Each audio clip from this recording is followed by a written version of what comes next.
কিছু কিছু ব্যাপার আছে যেগুলোতে রোজা ভাঙে না, কিন্তু আমাদের মধ্যে ব্যাপক সংশয় তৈরি হয়, কনফিউশন তৈরি হয় যে আসলে কি রোজাটা ভাঙলো কিনা। সেগুলো কি আমরা এবার সেগুলো শুনবো। 3 নম্বর সাব পয়েন্টটা তো ক্লিয়ার যে কিছু কিছু কাজ আছে যেগুলো করলে আসলে রোজা ভাঙে না। Things or actions that don't invalidate the fast, এটা আপনার রোজা ভাঙবে না। সেগুলো কি?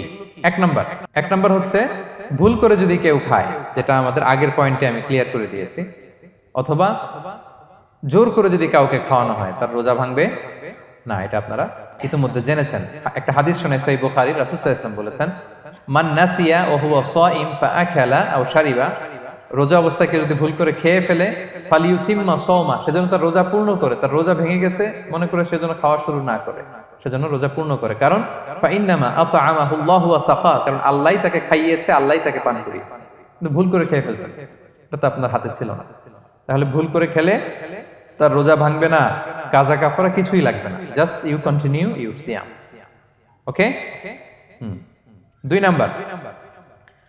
নাম্বার হচ্ছে এটা বিবাহিতদের জন্য, যেহেতু most of the audience are 18+, কোনো অসুবিধা নাই। আর ইসলামে কথাগুলো আসলে বাঁচতে হলে জানতে হবে না। সেটা হচ্ছে আমরা শুনেছি যে বিবাহিতরা ফিজিক্যাল ইন্টারকোর্স যদি করে, দেহ থেকে সিমেন আউট হলে রোজা ভেঙে যায়, কিন্তু স্বাভাবিক মেলামেশাতে রোজা ভাঙে না। কিস করা, হাগ করা হাজবেন্ড ওয়াইফের মধ্যে, এই যে সখ্যতা, এই ব্যাপারগুলো যদি দিনের বেলায় ঘটে এতে রোজা ভাঙে না। ব্যাপারটা বুঝতে পেরেছেন না সবাই? একটা দলিল শোনেন।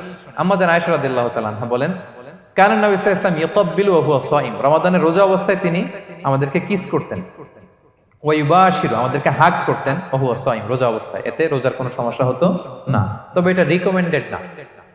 স্বামী স্ত্রীর একান্ত মেলামেশা দিনের বেলা রিকমেন্ডেড না, কারণ এটা থেকে সে সেক্সুয়ালি এক্সাইটমেন্টের দিকে চলে যেতে পারে, ফলে ভুল করে সে এমন কাজ করে ফেলতে পারে যেটাতে তার রোজাটাই ভেঙে যাবে। আর ইচ্ছা করে রোজা ভাঙলে কি করতে হয়? কাজাও কাফারাও, খবর আছে না? সেজন্য এটা খেয়াল রাখতে হবে। 3 নাম্বার, এটাকে আরবিতে বলে আল ইহতিলাম, ওয়েট ড্রিম, বাংলায় বলে স্বপ্ন দোষ। ঘুমের মধ্যে এমন কিছু দেখলেন ফলে আপনার সিমেন আউট হলো, আপনার রোজা ভাঙবে না, কারণ এটা কি ইচ্ছা করে করছেন আপনি? এটা কার হাতে? আল্লাহর হাতে। এতে রোজা ভাঙে না, শুধু আপনি ঘুম থেকে উঠে ফরজ গোসলটা করে নিলেই হবে। প্রিয় ভাইরা, মুসলিম কমিউনিটির ভাইরা, কথা কি বুঝতে পারতেছেন? আচ্ছা। 4 নাম্বার হচ্ছে ব্লাড টেস্ট। অনেকে বলে যে হুজুর ব্লাড টেস্ট করা যাবে কিনা রমাদানে? ব্লাড টেস্ট করা যাবে। ব্লাড টেস্ট করলে রোজা ভাঙে না, এটা খুবই জরুরি একটা মাসালা, প্রায় আমাদের লাগে। 1-2 সিরিঞ্জ ব্লাড নিলে ভাঙে না। তবে যদি অনেক বেশি অ্যামাউন্টের ব্লাড নেয়, এতে যদি আপনি ক্লান্ত হয়ে পড়েন, সেক্ষেত্রে আপনি রোজা ভাঙতে পারবেন, পরে কাজা করলে হবে। 5 নাম্বার হচ্ছে অনিচ্ছাকৃত বমি। এটা আমি আগেও ক্লিয়ার করেছি যে ইচ্ছাকৃত বমি করলে রোজা ভাঙে, কিন্তু অনিচ্ছাকৃত যদি বমি চলে আসছে, ভমিটিং হচ্ছে, আমার রোজা ভাঙবে না। 6 নম্বরে নোজ ব্লিডিং, নাক দিয়ে অনেকে রক্ত পড়ে না, নাক দিয়ে রক্ত ঝরলে মানুষের রোজা ভাঙে না, আনলেস যদি অনেক বেশি অ্যামাউন্টের হয়, আপনি ক্লান্ত হয়ে পড়েন, তখন তো আপনি রোজা ভাঙতে পারবেন। 7 নাম্বার, রোজা রেখে দাঁত ফেলতে পারবো কিনা? জি, রোজা রেখে আপনি আপনার দাঁতকে রিমুভ করতে পারবেন, খুব বেশি যাতে রক্ত বের না হয় সেটা আপনি খেয়াল রাখবেন। দাঁত ফেললে যে রক্ত বের হয় এতে রোজা ভাঙে না। 8 নম্বর পয়েন্টটা খুবই গুরুত্বপূর্ণ, এটা খেয়াল করে শুনতে হবে। কান দুইটা খরগোশের কানের মতো খাড়া করে শুনেন, খুব মনোযোগ দিয়ে। 8 নম্বরটা হচ্ছে ইনজেকশন। রোজা রেখে ইনজেকশন দেয়া যাবে কিনা? কিছু কিছু ইনজেকশন দেয়া যাবে, কিছু কিছু দেয়া যাবে না। কোনগুলো দেয়া যাবে না? এনার্জেটিক ইনজেকশন দেয়া যাবে না। যে ইনজেকশনে ফুড সাপ্লিমেন্টারি আছে, যেটার মধ্যে নিউট্রিশন ভ্যালু আছে, এই ইনজেকশনগুলো দেওয়া যাবে না। এমনও ইনজেকশন আছে যেটা দিলে 7 দিন আপনার আর খাওয়া লাগবে না, একেবারে তরতা যাবে, এরকম ইনজেকশন দেওয়া যাবে? তো আপনি সিস্টেম করে খাইলেন কেমন যেন, তাই না? আপনি অন্য ওয়েতে দেহে এনার্জি ইনপুট করলেন, এটা করলে রোজা ভেঙে যাবে। তাহলে food supplementary injection, nutrition value আছে এরকম injection, energetic injection, energy boost up করে এরকম ইনজেকশন দিলে রোজা ভেঙে যায়, এগুলো দেওয়া যাবে না। কিন্তু পেইন কিলার যে ইনজেকশনগুলো আছে এটা দিতে পারবেন, পেইন কিলার ইনজেকশন দিতে পারবেন, অ্যান্টিবায়োটিক ইনজেকশন দিতে পারবেন, অ্যানেস্থেটিক ইনজেকশন দিতে পারবেন, এই জাতীয় মেডিকেশন ইনজেকশনগুলো দিতে পারবেন।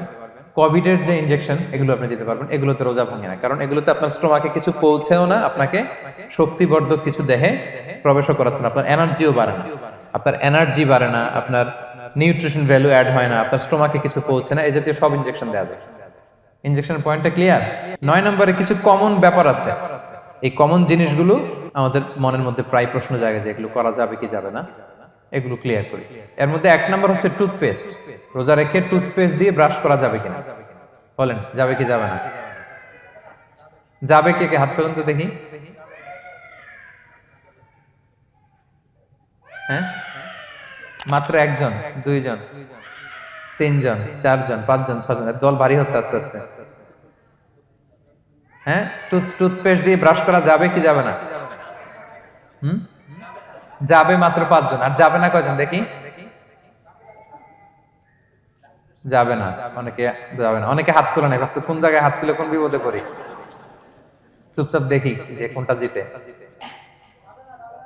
যাবে না? যাবে না, দল ভারী না? যাবে? এই সুন্দর বলছে, যাবে কিন্তু না করাই ভালো। হ্যাঁ হ্যাঁ, যাবে। টুথপেস্ট দিয়ে ব্রাশ করলে রোজা ভাঙে না, তবে যদি খুব স্ট্রং টুথপেস্ট হয় এগুলো ব্যবহার না করা ভালো। দিনের বেলায় মেসওয়াক করা ভালো। হ্যাঁ, মেসওয়াক করলে ওইটা সবচেয়ে সেফ। তবে যদি আপনি টুথপেস্ট দিয়ে ব্রাশ করেন আপনার রোজা ভাঙবে না ইনশাআল্লাহ। কেউ কেউ মাকরু বলেছেন, কিন্তু আপনার রোজা ভাঙবে না। মাউথ ওয়াশ সেম, যাবে কিন্তু রেকমেন্ডেড না। হ্যাঁ, গার্গল করতে গেলে আবার ভিতরে চলে যাবে। সিম্পলি কুলি করা যাবে কিন্তু আপনার রোজা ভাঙবে না। কিন্তু দিনের বেলায় আমরা টুথপেস্ট, মাউথ ওয়াশ এগুলো ইউজ না করে কোনটা সাজেস্ট করি? কোনটা?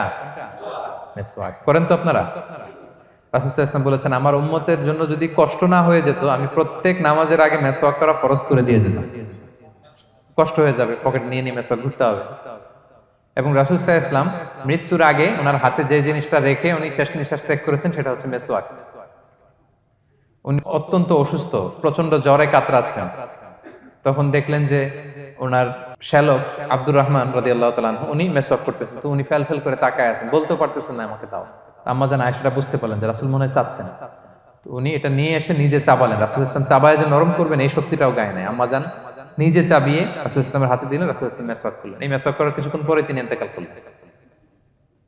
আরবাউন মিন সুনানিল মুরসালিন, 4টা সুন্নাত, এটা সব নবীদের মধ্যে ছিল। এর মধ্যে একটা হচ্ছে আসওয়াক, মেসওয়াক। মেসওয়াক করবেন তো আপনারা? আচ্ছা। এরপর রোজা রেখে আতর দেয়া যাবে, কোনো সমস্যা নাই। পারফিউম দেয়া যাবে, সমস্যা নেই। আই ড্রপ দেয়া যাবে, চোখে ড্রপ দেয়া যাবে, আইলাইনার দেয়া যাবে, কাজল দেয়া যাবে, এগুলোতে রোজা ভাঙে না। এরপরে ডায়াবেটিক পেশেন্ট যারা আছে তারা ইনসুলিন দিতে পারবেন, এত রোজা ভাঙে না। এটা আমাদের লাগে না, আমাদের অনেক মুরব্বীদের দিতে হয়, আমাদের আব্বা আম্মাদের। তো এটা আপনারা জেনে গেলেন, ইনসুলিন দিলে রোজা ভাঙে না। এরপরে 10 নম্বর খুব মজার একটা পয়েন্ট, খাবারের যদি লবণ চেক করা হয় এতে রোজা ভাঙে না।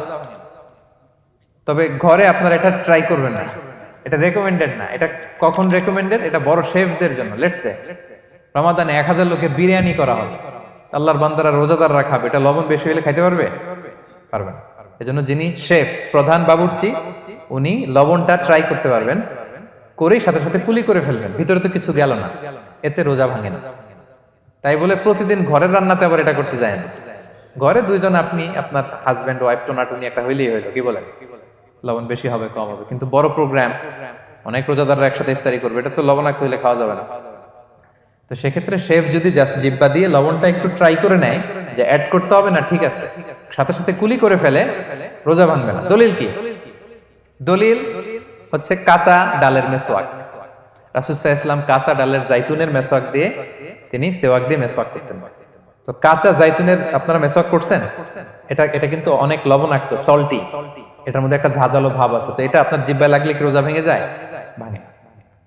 এবং আপনি যদি সমুদ্র অঞ্চলে সফর করেন, সমুদ্রে লেটস সে 1 মাসের, আমাদের এই যে বাংলাদেশে তো এখন এই কি বলে প্রায় 7 লক্ষ টাকা করে দিছে আমাদের হাজিদের জন্য, হজ করতে হলে প্রায় 7 লক্ষ টাকা লাগবে। তো এরকম ঘোষণাও দেখলাম যে নেক্সট ইয়ার থেকে সমুদ্র পথে যাওয়া যাবে কম খরচে।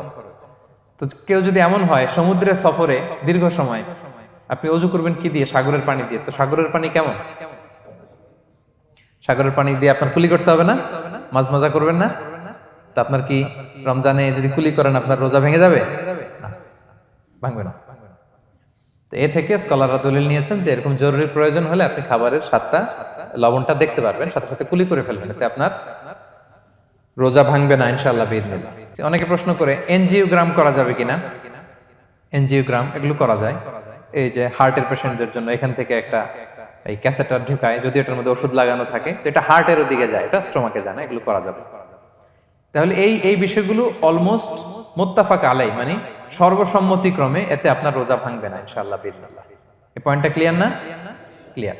এবার কিছু ডিসপিউটেড মাসআলা আছে, মানে যেগুলোর ব্যাপারে ইখতিলাফ আছে, কোন কোন স্কলারদের মধ্যে ভাঙবে ভাঙবে না, এটা আমি একটু ক্লিয়ার করি। এর মধ্যে এক নম্বর হচ্ছে ইনহেলার। অ্যাজমার পেশেন্ট যারা আছে, অ্যাজমা অনেকের দেয়া লাগে না ইনহেলার। ইনহেলার যদি পাফার ইনহেলার হয়, পাফার ইনহেলার যেটা দিয়ে শুধু বাতাস যায়, অক্সিজেন যায়, এটা রোজা ভাঙে না। এটা কি করে না? রোজা ভাঙে না। পাফার ইনহেলার যেটাতে অক্সিজেন পাস করে, রোজা ভাঙবে না। কিন্তু যদি ভ্যাপোরাইজেশন হয়, অথবা একটা আছে DPI, dry powder inhaler, punch করলে একটা পাউডার সহ ভিতরে যায়, অ্যাজমাটা কমায় দেয়, ওই পাউডার দিয়ে করলে কিন্তু রোজা ভেঙে যাবে। ভ্যাপোরাইজেশন হলে বা ডিপিআই ইনহেলার হলে আপনার রোজা ভেঙে যাবে। ইনহেলার ক্লিয়ার তো সবার কাছে? আচ্ছা, এরপরে যাই সামনে। সাপোসিটরি বুঝেন তো না? ডুশ বলে, প্রচন্ড জ্বর কমে না, তখন ডাক্তার বলে যে পায়ু পথে অ্যানাল পিল বলে এগুলাকে, পায়ু পথে এটাকে ইনপুট দিতে হয়। এই সাপোসিটরি এটা একটা ডিসপিউটেড মাসালা। হানাফি স্কুল অফ থটে রোজা ভেঙে যায়। আমরা যেহেতু বেশিরভাগ হানাফি স্কুল ফলো করি, হানাফি মাযহাব, তো আমরা এটাই সাজেস্ট করি সাপোসিটরি না দেওয়া। তবে অন্যান্য স্কলারদের মতে রোজা ভাঙবে না, বিশেষ করে ইবনে তাইমিয়া আলাইহি রাহমার মতে রোজা ভাঙবে না। এখানে প্রসঙ্গ যেটা হচ্ছে, সাপোসিটরি সাধারণত দিতে হয় ইমার্জেন্সি পিরিয়ডে। কি বলেন? জ্বর আর কমে না, কঠিন অবস্থা, তো ওই অবস্থায় তো রোজা এমনি ভাঙা যায়। প্রচন্ড অসুস্থ হলে ভাঙা যায় না রোজা? ভাঙা যায়। তো আপনি রোজা ভাঙবেন, পরে কাজা করে ফেলবেন, সাপোসিটরি দিবেন, অসুবিধা নেই। আচ্ছা, এয়ার ড্রপ, কানের যে ড্রপ আছে, এটার মডার্ন স্কলারদের মতে, যে ফিক একাডেমি গুলো আছে, এদের মতে রোজা ভাঙবে না, কিন্তু হানাফি স্কলারদের মতে রোজা ভেঙে যাবে। তো আমরা সাজেস্ট করি এটা আপনি না দেন, আগে পরে দেন। 3 নাম্বার, হার্টের পেশেন্টদের একটা ওষুধ দিতে হয়, এটাকে নাইট্রোগ্লিসারিন ট্যাবলেট বলে, জিহ্বার নিচে দেয়, দেওয়ার সাথে সাথে বডি এটা অ্যাবজর্ব করে ফেলে, ওষুধটা থাকে না জিহ্বার নিচে। জিহ্বার নিচে এটাকে প্লেস করলে সাথে সাথে এটা বডি অ্যাবজর্ব করে, এখানে আবার পাম্প শুরু হয়ে যায়। তো হার্ট অ্যাটাক করলে এটা দেয়। আধুনিক যে ফিক একাডেমি গুলো আছে তাদের মতে রোজা ভাঙবে না, কিন্তু হানাফি স্কুল অফ থটে তাদের মতে যেহেতু সম্ভাবনা আছে কিছু চলে যেতে পারে, যদিও যায় না, হানাফি মাযহাব হচ্ছে খুব ইহতিয়াত অবলম্বন করে, অত্যন্ত বেশি সাবধানতা অবলম্বন করে। কিন্তু মডার্ন ফিক একাডেমি গুলো তাদের মতে হার্ট পেশেন্টদের জন্য নাইট্রোগ্লিসারিন ট্যাবলেট যদি জিহ্বার নিচে রাখেন রোজা ভাঙবে না। হিজামা, কাপিং, হিজামা চিনেন তো? হ্যাঁ, হিজামা করছেন কেউ এখানে? আপনি করছেন, আর কেউ? অনেকে করছে দেখি মাশাআল্লাহ। এটা এখন অনেক পপুলার হচ্ছে, রাসূল সাল্লাল্লাহু আলাইহি ওয়াসাল্লাম কিন্তু করতেন। এখন দেখবেন যে অনেক বড় বড় সেলিব্রিটিরা, অ্যাথলেটরাও করে। এরকম কাপিং এর টিউব আছে, পিঠে একটু কেটে ওটাকে লাগায় দেয়, আস্তে করে এই রক্তগুলো বের করে ফেলে, ব্যথা ট্যাথা, পেইন টেন এগুলো কমে যায়। এখন কিন্তু এটার অনেক প্রচলন বেড়েছে। হানাফি স্কুল অফ থটে হিজামাতে রোজা ভাঙে না, অন্যান্য স্কুল অফ থটে ভাঙে। তো হিজামা তো ইমার্জেন্সি কিছু না, আমার দিনের বেলায় কেন রমজান মাসে হিজামা করা লাগবে, আমি ইফতারের পরে হিজামা করলাম। আচ্ছা, ব্লাড ডোনেশন করলে রোজা ভাঙবে কিনা? এক ব্যাগ যে রক্ত নেয়, ভাঙবে কিনা? হাম্বালি মাযহাব অনুযায়ী ভেঙে যায়, হানাফি মাযহাব অনুযায়ী ভাঙে না। আমরা হানাফি স্কুল ফলো করি, সো আপনি ব্লাড ডোনেট করতে পারবেন, ভাঙবে না। তবে অনেক ব্লাড ডোনেট করার কারণে যদি আপনি অসুস্থ হয়ে যান, দুর্বল, ওই অসুস্থতার কারণে আপনি ভাঙতে পারবেন। তবে এটা রেকমেন্ডেড, যদি ব্লাডের কারণে মুমূর্ষু রোগীর জীবন যায় অবস্থা, তখন অবশ্যই আপনি ব্লাড ডোনেশন করবেন, যাতে করে একজন মুমূর্ষু রোগী জীবন ফিরে পায়। তো এই পয়েন্টটা তো ক্লিয়ার না সবার? তো এই ছিল সম্মানিত সুধী কিছু মৌলিক বিষয় যেগুলো করলে আমাদের রোজা ভাঙে না। Be a part of our vision to listen and share the khair.